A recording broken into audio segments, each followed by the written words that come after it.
Oh wait. It's time for gaming gamers. So last time I played roadwarden, I didn't really get anywhere. I just did like the opening dialogues, and I decided that I was going to become a fighter guy. There was like fighter, mage, scholar, and I chose fighter. So nothing actually happened, but I lost the save for my first playthrough. So we're just gonna go ahead and get right into the nitty gritty. Oh, I'm on controller. I don't need to play on controller. Alright.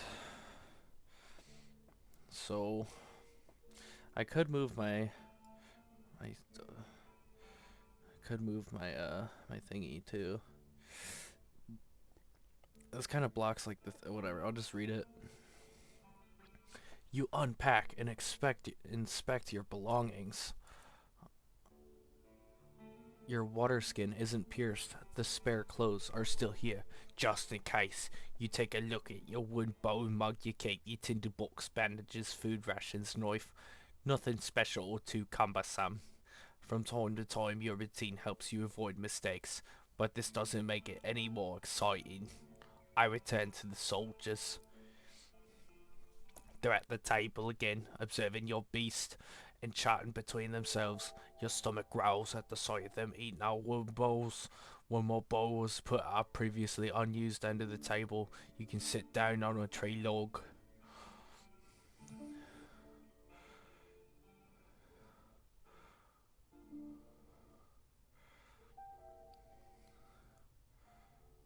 I join them. Oh no, I don't want to. Yeah, I'm gonna eat.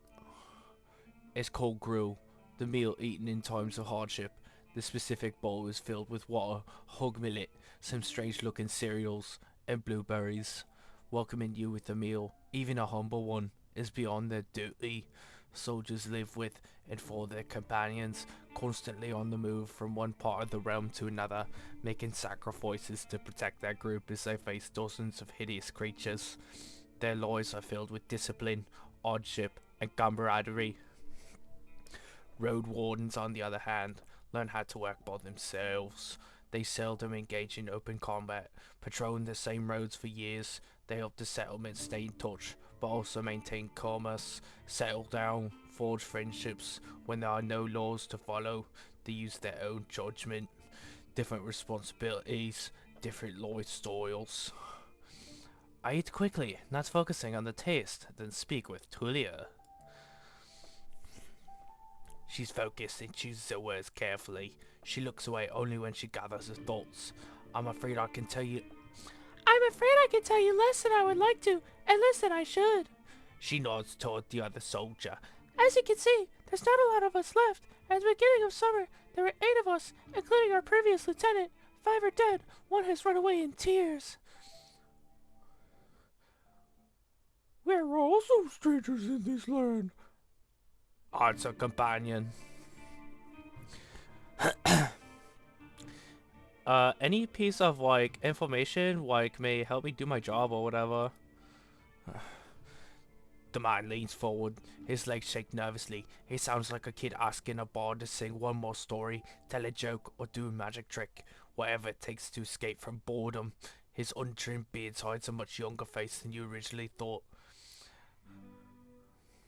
What did the officials tell you? I expect not that much. No, no soul governs these lands.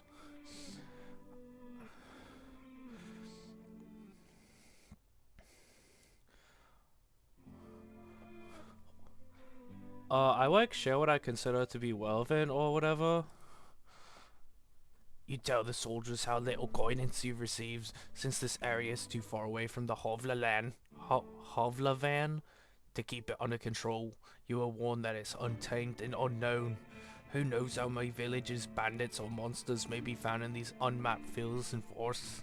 From time to time, new people come here to look for boundless opportunities. Most of them never return.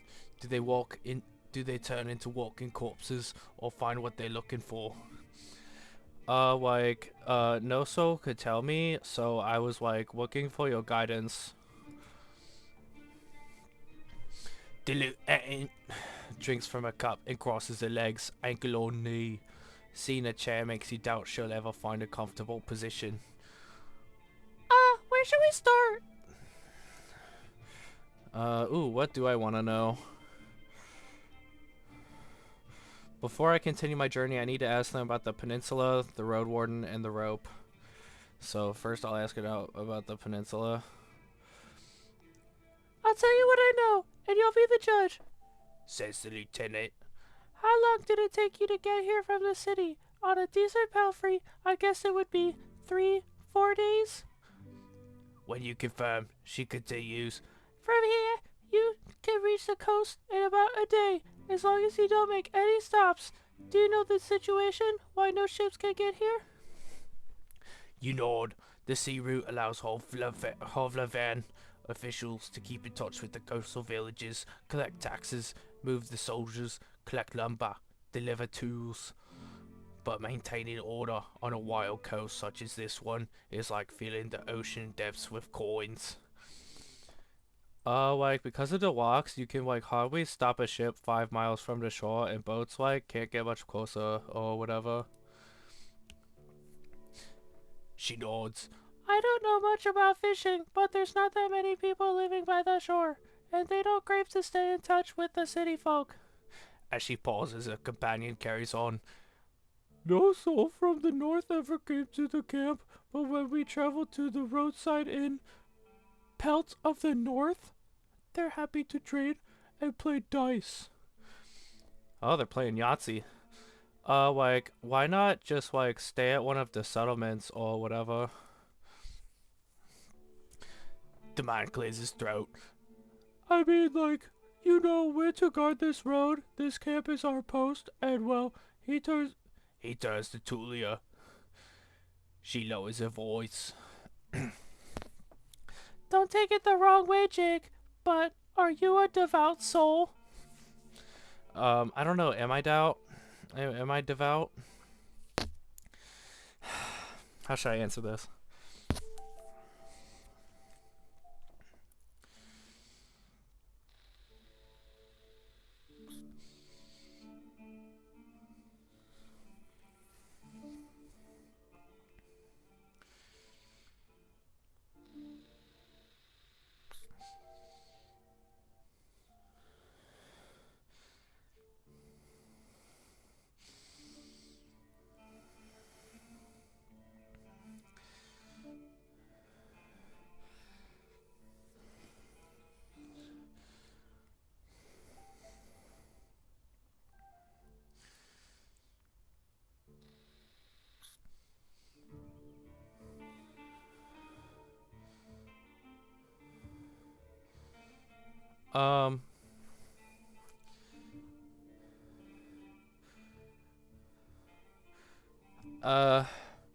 I should probably say I'm from the church because I feel like that's gonna get me the most friends.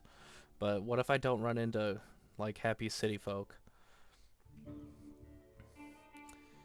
Yeah, I'll tell these guys I'm devout, but I don't have to tell everyone. Like most city folk or whatever, I believe that people should, like, unite their strength to overcome the threats of nature and, like, dark magic and stuff. Everyone will be judged for good and evil stuff. I'm a part of the church. A fellow unite. The man smiles. Though in this land, it won't bring you much good. At least we can discuss the topic freely. Answered the lieutenant with a barely visible smile. Let's, like, get into it or whatever. The people here are disquieting. Every few words, she taps the table with her finger. Their traditions won't help them negotiate with the officials here. Here. She starts to draw lines with her index finger, as if she's pointing at an invisible map. The peninsula is connected with roads like a big circle. In the northwest, you'll find a weird village at a bog. It's not exactly pagan, I don't think. It even has a priest who claims to be an eremite. You nod. She means a fellowship. They do like crazy stuff. Her companion chips in. They use the dead to cut down trees and dig in soil. Once I saw it, I begged to never return there. I like sea or whatever. You've heard tales such as this one since you were a child. If an isolated settlement manages to survive without a city's influence, its customs and traditions grow more and more alien. Every generation learns how to adapt to the dangerous conditions they have to deal with, and the rustic, pagan traditions muddy their river of faith. The United Church often warns its members about the crazy druids, necromancers, and blood mages, the bringers of doom, the traitors to humankind.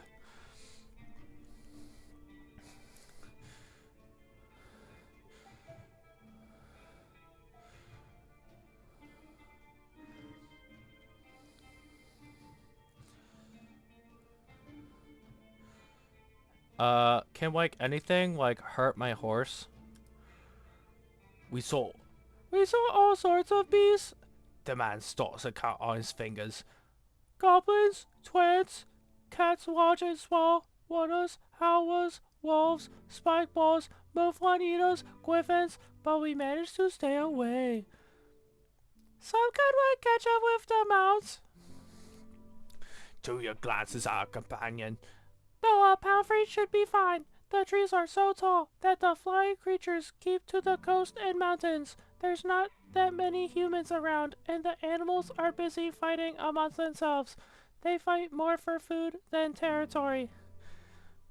The soldier cracks his knuckles. Don't provoke them and ride fast, just like cut on walk. That's all I need to know.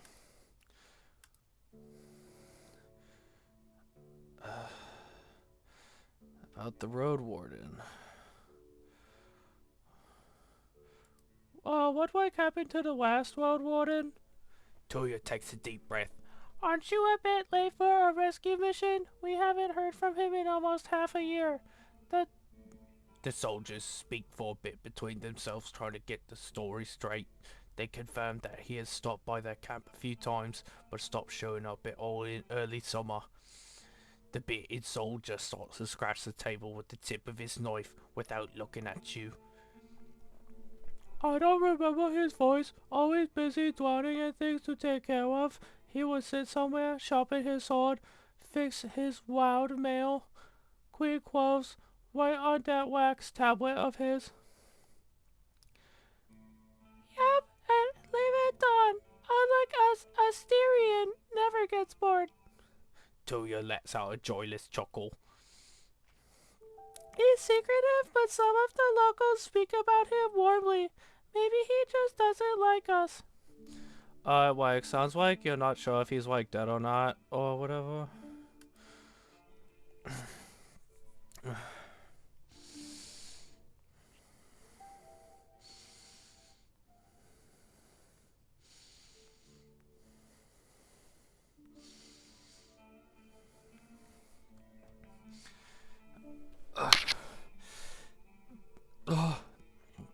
I ate so much food. If anyone knows, they won't tell us. Maybe someone keeping him in a basement. The man coughs with passion. We haven't seen him or his saurian. Something ate them, I bet. The officials have hired you right. They don't expect him to return. Richer road wardens often use four-legged, meat-eating saurians as their mounts. They have to be tamed and trained since they're hatching, but unlike horses, can easily defend themselves from many monsters. At least your palfrey is fast and reliable. It won't suddenly sink its teeth into an innocent passerby.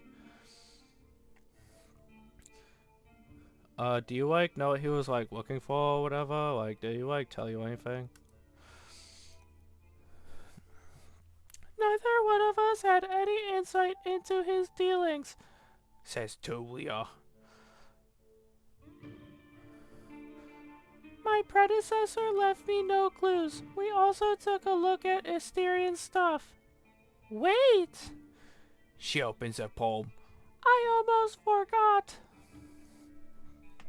She stands up and heads to a nearby tent. He has kids in a village near Havlavan. I was planning to take all his things there. A pouch, a second spear, a decent bow, some potions. Quite a treasure. She glances at you. But I would much prefer to bring them the truth about their father. So like, do you want me to like find out what happened to him in exchange for his stuff or whatever? Here's the catch. She dusts off the hilt in her sword.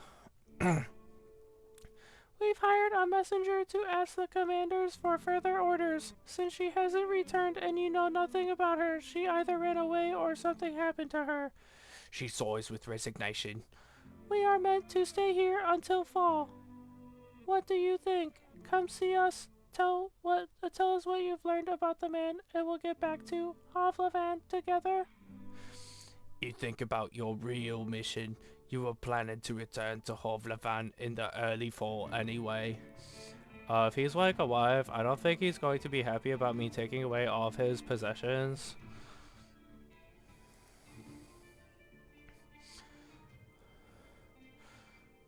True, but he's considered dead. I doubt he'd begrudge you anything, and who knows, you may just find his shell lying on the roadside tomorrow. He wears mail, uses a spear, mostly maybe 5 feet tall, but stout, long, red beard, short hair, pale face, rarely smiles. She glances at her companion, but after he adds nothing. She sits down and stretches out her legs. So find out what happened to him. Dead, alive, left, just let me know. I gotta ask about the rope and then I can leave.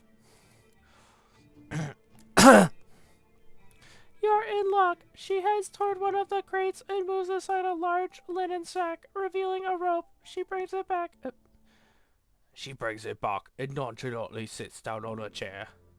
Take it. I was planning to leave it behind. I take a closer look. Oh, a goated rope. Sick. I'm going to buy for 0. Thanks.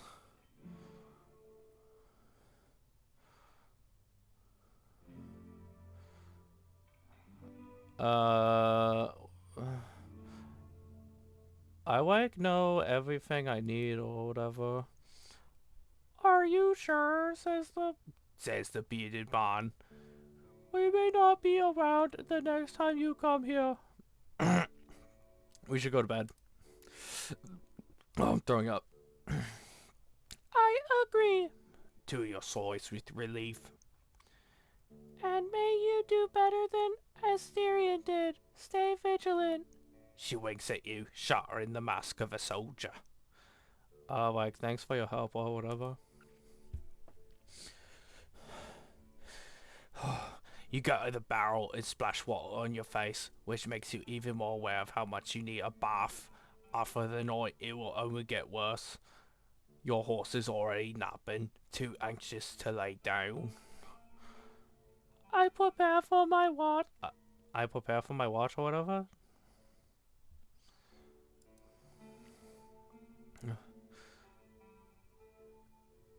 The soldier in the shot is eager to guide you. Just observe the area. There's like plenty of like griffins around. They won't try to jump over the palisade probably. Better watch out for the apes. They climb up and carry out any food they can find. And there's this one really wild were elk that keeps smelling the wall. Though it had never tried to get in. Hey boy. He points at the gate. The lieutenant and I will block the entrances. They're quite heavy, so if anyone comes here looking for shelter, better call us to help you out. And if this someone is being chased by wolves or anything, better throw them the rope instead. He squashes his head. If it gets cold, feel free to make a fire, and the best place is on the watchtower. You may want to put a blanket there. Or something. Like the watchtower or whatever. It gives you a long, puzzled look. Oh, here. He points out a pile of crates. Just climb up on the tallest one. You'll have a great view at the northern side, the more dangerous side. And also, I know you're tired after all that riding. He points at the tent on the other side of the camp. I can handle a couple hours sleeping on the ground. If you wish, go there after me and rest just this once. At least I have a pallet inside. Thanks so much, bro. Preach. You put your blanket on the tallest crate and sit down. The night is warm, but the sporadic summer breeze brings gentle refreshment. From time to time, your back aches, and you have to force yourself to keep your eyes open. The light of the moon helps you focus on the tall grasses. For most of the time, you spot smaller critters and birds, but there are exceptions. At one point, you see a three-horned deer trying to challenge one another. Before they clash their antlers, a two-legged dragonling appears, leading its much smaller offspring. The furry beasts try to intimidate the predators with roars and aggressive head movements. After a few moments, both sides walk away slowly, not willing to risk the fight, nor to admit their defeat. I don't let it distract me or whatever. I keep looking around. You hear the death screams of distant prey and the mating calls of monkeys. Runners are chasing a grey hare. A group of musk oxen lazily chew the grass, preparing themselves to sleep. A dusk fox is running together with a lynx, making playful screeches. Thankfully, you never have to intervene. You just sit there, watching the not so distant forest, trying to outlast your sleepiness. You can only guess how much time has passed. Once you feel you've had enough, you climb down and go to a tent, waking up the bearded man with just a couple words. You confirm that nothing important has happened. I gather my things or whatever and squeeze into the tent, and I use a bag as my pillow, and I put my blanket on the pallet, and I cover myself with a cloak. Sleeping in a tent, not the stuff of dreams, but it's much welcomed rest. The pallet keeps the cold soil away. The moonlight saves the outside world from the eerie gloom. You listen to your own breath and find a comfortable position. Your job starts tomorrow. I focus on the real goal of my journey or whatever. Imagine Gil wants to take control of this realm. Your wardening duties are secondary. First and foremost, you need to explore the peninsula, learn more about the territory, resources, and threats. Get to know the locals, and if you can, convince them to consider negotiations with Hovlevan officials and traders. Could the tribes resist the soldiers, or be a threat to the priests of the United Church? Are there any forbidden practices that need to be eradicated, such as blood magic, necromancy, robbery, or slavery? Slavery, necromancy, blood magic. At least I have time or whatever, 40 days. To be exact, I need to be as thorough as I can. Or whatever. Right.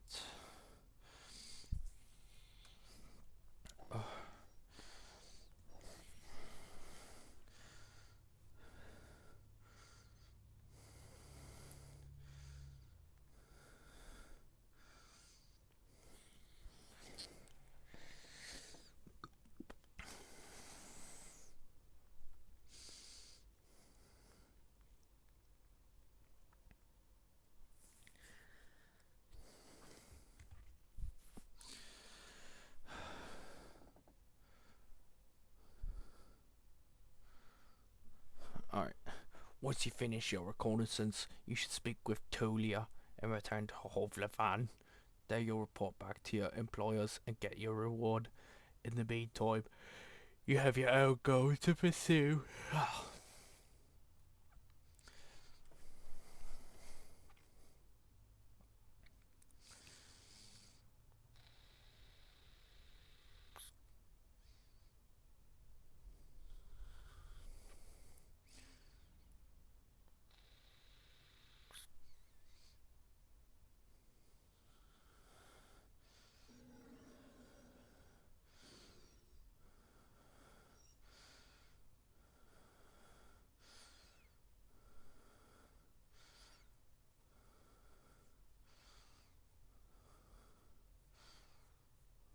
Um, so we got a few options here. This is kind of like your backstory. It's saying like gather money to save your sibling from debt collectors. So this is kind of like what my goal quest is: gather money to retire and live in prosperity and safety. Blah blah blah. Gather connections, be a big guy in the guild, bring peace and order, be a hero, help people, find a new life for myself.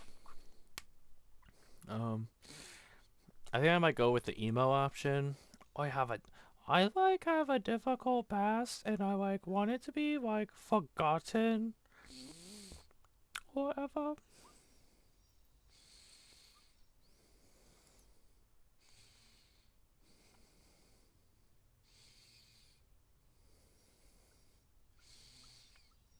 Um, your off asleep senses are catching the sounds of the wild forest. Your instincts keep you alert and anxious, though the pleasant, humid, late summer air evens out slowly. You're thinking about your goal, but you need to gather your strength. All I can do now is rest. Sleeping in a tent. You can spend the night in a borrowed tent. It's nothing special, but it will protect you from the wind and rain and the ground. Won't be painfully hard or cold. What the fuck is this? What is so heart something something whatever.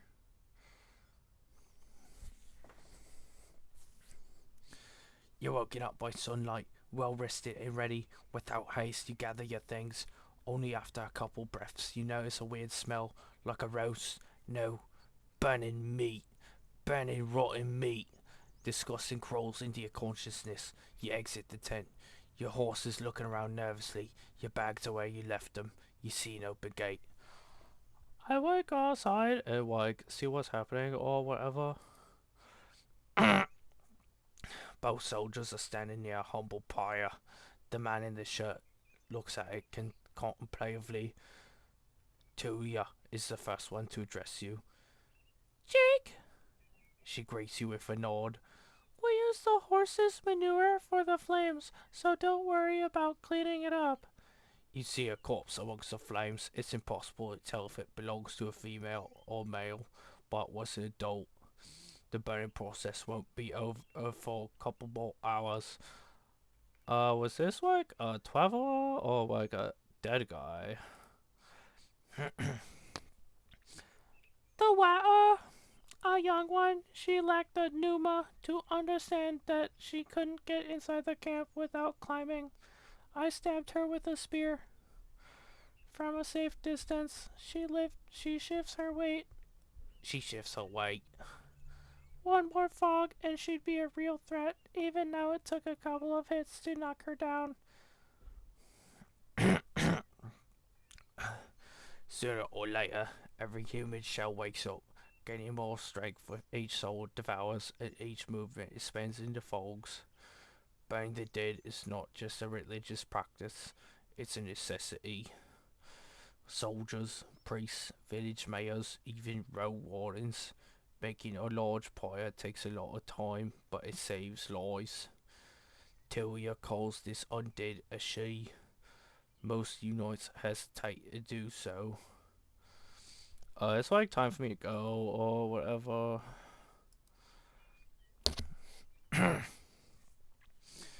Running away from the Rika? I don't blame you. She walks with me for a few steps. Find us here if you need us, or if you learn what happened to Asterion. There's enough ground here for you to rest. Safe travels. These words are making you stop. An old farewell, mocked in a number of songs and tales, but yet you hear no scorn in Tulia's voice. You wonder how many acts of kindness like this one you're going to experience in the days to follow. She returns to the pyre. I like prepare myself to like weave.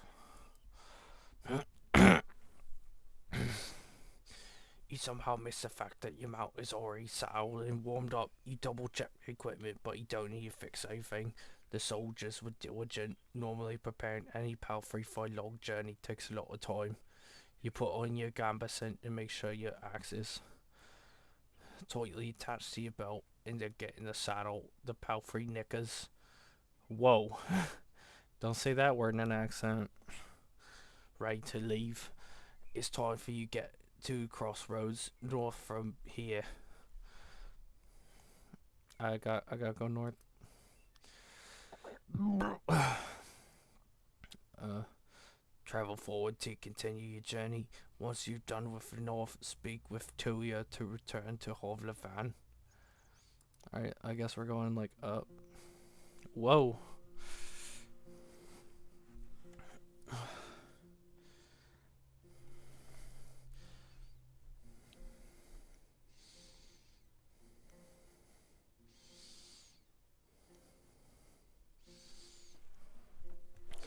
Even at a late hour, you wouldn't expect to meet any travellers in the valley. The warm summer breeze lures you mount forward, but the serene chirping of birds is quickly replaced by the distracting screeches and gurgles coming from further down the path. You soon find a pack of four-legged griffins. They're larger than foxes, emerge the features of birds and furred beasts. Each one is of a different size, coat and colours, and their temperaments are just as varied. Their fronts are covered with vivid feathers, while their rears have darker fur. Their wings are massive, making them impressive jumpers, but they're too heavy to fly. About 2 dozen beasts are yelling, brawling, and chasing each other around, blocking your path. Like, what should I do, or whatever? Oh, God.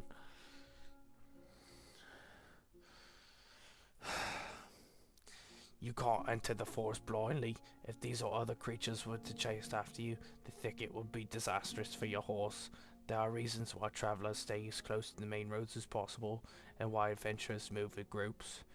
Usually the safest approach would be to stay where you are and just wait for the pack to get hungry. It may, however, take up to a couple of hours. You're thinking about your conversation with Toya. You've got a lot to do, and time may be of the essence. Ugh. If I have vitality points, where are my vitality points? Does it say? Oh, I have vitality.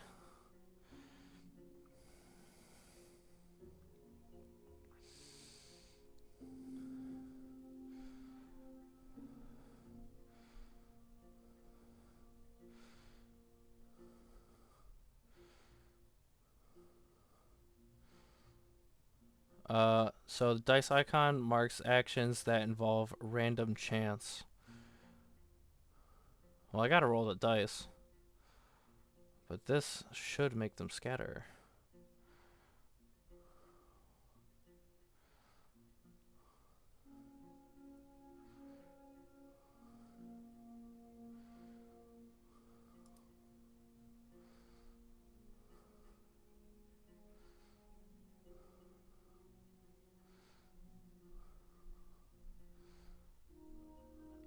Yeah, let's just go kill him. I hurry my horse and bring up my axe or whatever. Initially, your horse completely trusts your guidance, though after a few more steps it snorts. You prepare your axe and get ready to push away any griffin will and jump on you. Once you get to the middle of the surprised herd, your mount squeals and gallops forward. The creatures in front of you flee, but the others try to jump at you from both sides. You kick 2 of them away, but the third one scratches your leg. It hurts, though only a bit. You ride away and the griffins can't keep up. You still hear their screeches when your mount slows down. Like, once I get safe or whatever, I'm going to, like, clean and bandage my wound, I guess.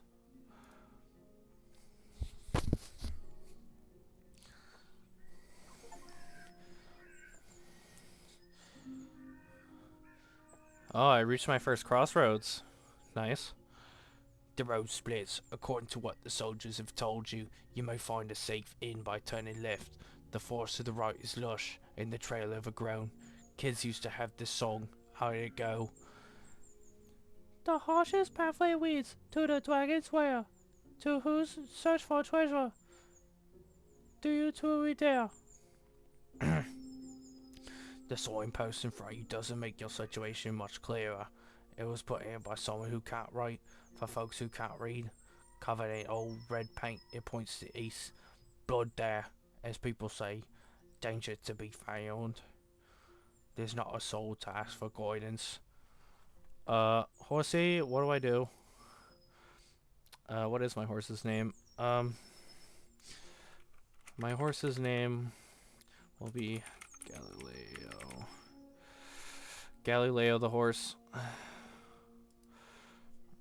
Galileo is peaceful as you stroke its mane. Maybe it can't help you choose a path, but you spent many years together. Happy to go on. It takes a couple steps forward. You spot a few berry shrubs and wild cabbages, but they still need at least 2 weeks to gain maturity. Alright, we will travel.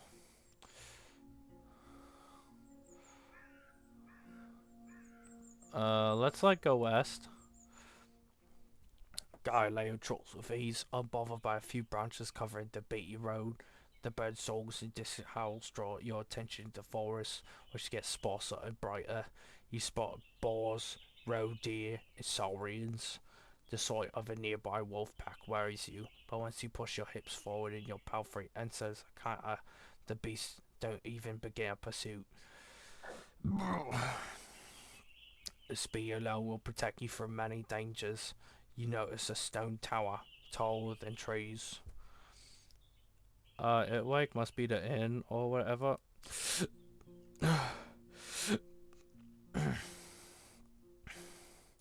Inns like this one fit the regions travelled by merchants, but you wouldn't expect a place of this size in a forsaken peninsula. The stone and lumber must have been transported from far away, and the workers, guarded by expensive mercenaries, surely lived for many seasons in a primitive hamlet, subsisting on salted supplies. There are seemingly no cracks in the wall, and the building was whitewashed only a few years back.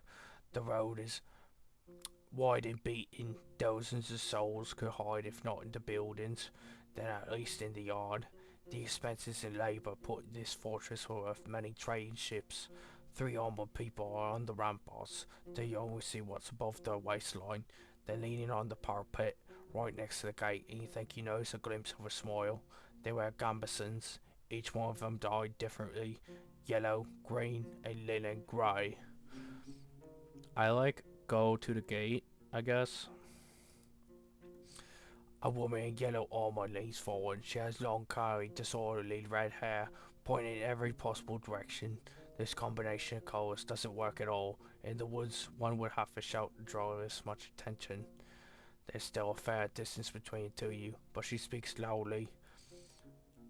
I haven't seen a horse for years now. I just said that it's weird to see such a large jackass, huh? Her voice is young and strong, with an accent that reminds you of the villages spread round Hovlevan, But no jackass would wear a saddle, I'd say. she exchanges a few words with male guard wearing green, giving you time to move closer. Well, this one here says there really are donkey saddles. Say, traveller, how hard is it to ride a horse? Say, traveler, how hard is it to ride a horse? How about you give it a try? Playful. I laugh, you wouldn't believe it, the lessons were a pain.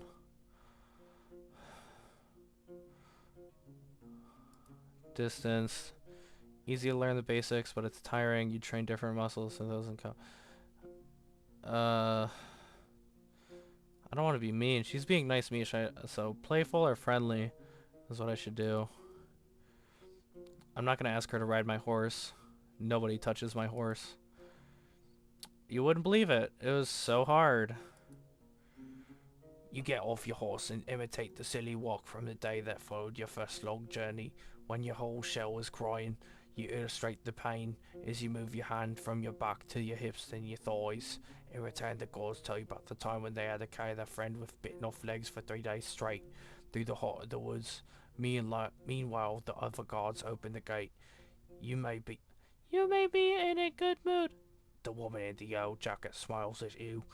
But don't get so noisy when you talk to our boss. The man never smiles. He has the world's suffering sculpted on his face. She leads you under the roof under which your palfrey can rest. Tether with a cord to a wooden post near some old hay. Once you're ready, go inside, speak with our boss. Maybe you're hungry? The other guards take care of your various chores. They peek at your mouth every now and then as they're sweating firewood, cleaning their clothes, weeding the garden patches, and moving chairs. Two of them are making the rope. You you head toward the inn, hearing the piercing scream of a boar from the other side of the yard. I like open the I like open the door or whatever.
The locked windows make the air stuffy, and the weak fire in the stove hardly lightens up the hole.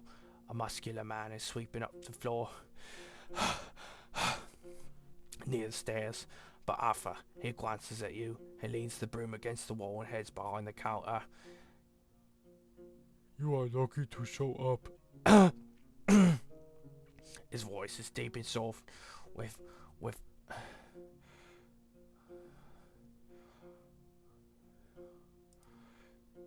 a city-like accent. He observes you with keen attention, yet avoids your eyes. I've a keg of decent ale, wormwood, bog myrtle, juniper berries, cat's foot. He fills the mug carefully, puts it on the countertop. It's going to spoil soon, today maybe, and we don't drink here before the even. I hate to see the good stuff going to waste. His skin is dark, almost purple, rare even among the southern tribes, and his hair is naturally bluish. His clothes are quite fancy for manual labour. The elegant tunic wouldn't stand out in the city square. I like stand at the counter or whatever. The planks let out creak after every step you make, so you slow down a bit. You could swear that the innkeeper made little to no noise. There you go. I'm gonna throw up.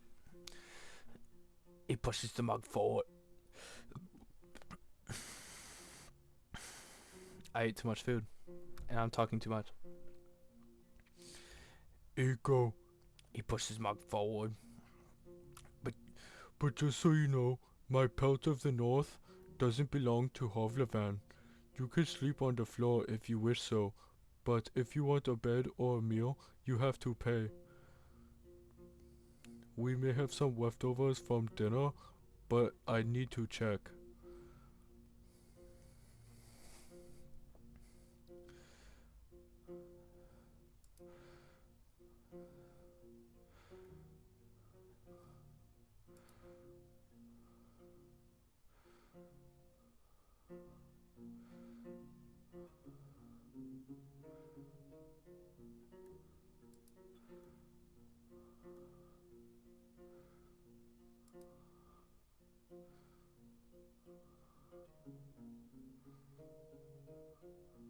This guy's been nice. I'm gonna be distanced. So there's like friendly, thanks for the drink. I'm the road warden, haha. And then this, I'm the road warden. I'll do the cask, blah blah blah. I don't know if these guys even like the road warden, so I'm just gonna be like, hello, I will not be here for long. He nods and fills another mug. This time with water. I guess there's no point in waiting for Asterion then. I'm glad to see someone taking his place. Even my crew here hits the road only if they need to see the healers of the Howler's Dell, and they're more than resourceful. A road warden is always going to find work here in the north. though maybe not on the eastern road. He takes a mouthful of water and drinks it with a pleased sigh. There are no guests here at this time, or hardly ever. I can take a short break. For a brief moment, he meets your eyes. I drink the ale, I ignore the ale. Tell him I have a couple of questions. Well, he gave me his goods ale, so I have to drink it. A dark room in wooden walls in the mug make the liquid look as brown as chestnut. The leaf spring hits your nose in the first sip and is even too complex, too flowery. The brewers use fancy ingredients. The exotic licorice ruins the aftertaste. Now you know why there's so much left. Maybe it takes an acquired taste. The innkeeper nods. I was hoping to see someone willing to patrol the roads. Maybe you'll help me with a worrying thought I have. What is your thought, bro? Like, seriously, your beer sucks. There are brigands in the woods. Our place is a stronghold, so I'm not afraid of an open strike, but they've gotten more active in the last 2 years, and one day they might steal our fur, and I've no doubt they're the reason why merchants come here only once. Having bandits around gets expensive. He rubs his hands together, camouflage in his paws. I want you to reach Howard's Dwell. Northeast from here, it's the largest settlement around. I'm sure you'll get the pseudo Aweda. I'm going to throw up. I'm gonna read this and then I gotta stop. I'm gonna throw up. I'm talking too much. Ask Darius the mayor about Glaucia, that bloodthirsty wolf of a woman. I've heard rumors about a raid in the north. If Glaucia is ready to break the truce with the locals, I'm willing to join forces with them to get rid of her band. He looks at a nearby dragon bone. Not too difficult, right? Just do it when you have a chance. A couple of days won't make much of a difference. I'll pay you 2 coins when you get back with the news. Fine? 3. He nods with a smile. What else do you need?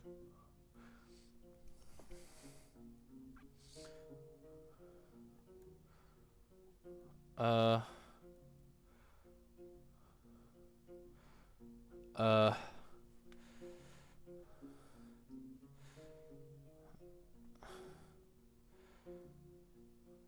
you got any leftovers? No, actually, I'm done. I'm done for now. Let's save.